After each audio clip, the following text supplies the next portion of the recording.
Help our government. Help our government.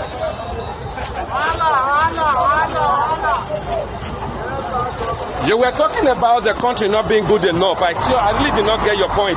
Can you rephrase? When the center cannot hold, things have fallen apart. There is big hunger in Nigeria. The protesters in Nigeria say they are not giving up until Bola Ahmed Tinubu administered to them.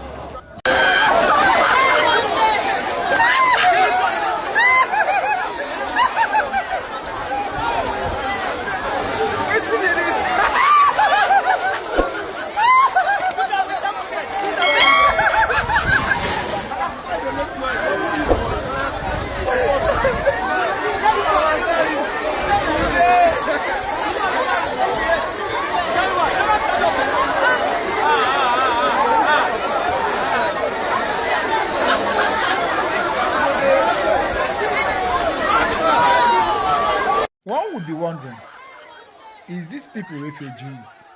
No, they are not refugees. These are Nigerian citizens dragging for food. Food! Why our politicians are busy buying SUVs worth billions of naira. Why the people of Nigeria are here dragging for food. Things have really fallen apart and the center can no longer hold. Today is the 7th day again in the peaceful protest that Nigerians have organized to end bad governance and the hunger in the land. The 7th day, despite all the warning of the military, yet the northern Nigerians keep on displaying the flags of Russia. And now, they have explained the reason behind them holding the flag of Russia. And that is what I will be telling us in this video. That is what I will be showing us in this video. One will ask, who told the Northerners this?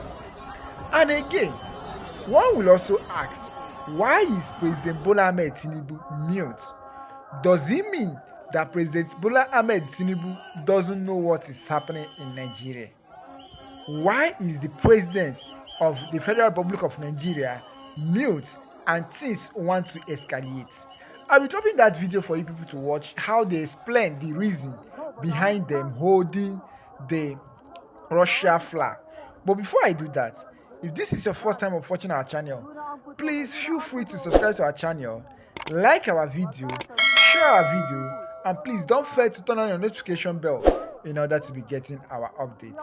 Watch this video where the Northerners explain the reason behind the Russian flag they are protesting with. People are dying because of hungry. Let president talk and remove this whole subsidy. We are looking for help from Russia. Russia is communists.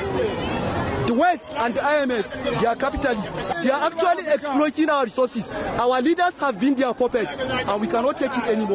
You heard them explain the reasons behind them using Russia flag to protest.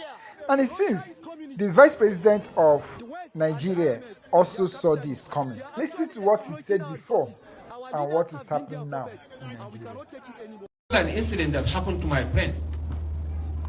His wife and driver were driving through Kano City. And some young men came out and broke the windscreen of the car and told them in Hausa that Shogukuna Jindari Mumuna Wahala. Bastards, you are enjoying, we are suffering. And those young men did not run away. It was my friend's wife and driver that scampered away. And very soon, we'll reach that boiling point unless we wear our thinking caps and work for the people. And the most important yardstick has to do with the quality of governance. There is more to leadership than primitive capital accumulation. No matter how much you steal, beyond a certain point, it's just a number. The lifestyle of somebody with 20 million naira is virtually the same with the lifestyle of somebody The same man who is saying this, that soon it will happen, never believed in his life that this will be happening under his regime. Under their regime, Nigerians took to the streets aggressively to protest against and bad governance, even to an extent calling the military to take over. One will ask again, does it mean that Bola Ahmed Tinubu doesn't know what is happening in Nigeria? The question we're asking the president is that does he really know what he's doing? Because if you look at from the beginning, when he was supposed to be sworn in on the 29th of May, he went straight and removed fuel subsidy without any proper checking at whatever the impact of that policy removal will cost. If he was not aware, he should have at least come to office, look at ways to overblock the loopholes that are within the corruption, within the subsidy program, and then save more money for Nigerians, and then go ahead to look about the face-to-face removal process.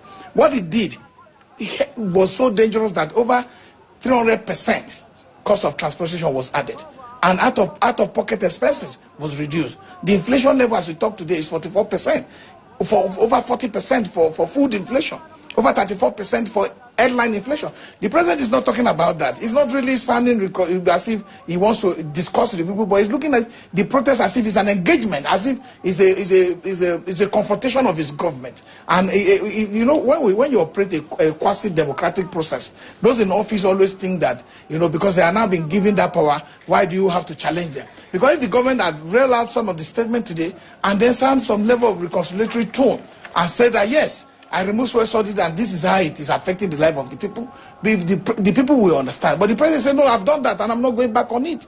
I've done this, I'm not going back on that. And he's talking about if there were progress really made, you think Nigerians will be on the street asking you to try to look at your policies? And those in the corridor of power are not speaking truth to the president. Even those who are now acting and say, no, protesters will be met with all kind of, it is a fundamental right of people to protest. Even if you protest peacefully. If you read the combined section of the Constitution, section 39, 40 and 41, you people have the right to free to gather. Even all the conventions and covenant international that we have entered into also give us that opportunity for people to ventilate their whatever they are feeling, their disappointment with the policies of government.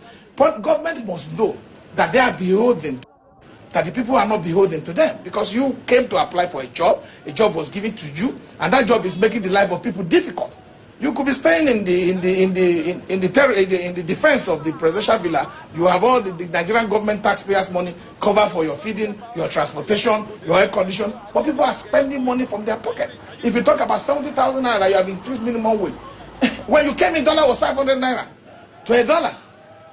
That now is 1,500 and you increase minimum wage. You have not increased anything. The burden of that cost is there. People are talking about open borders.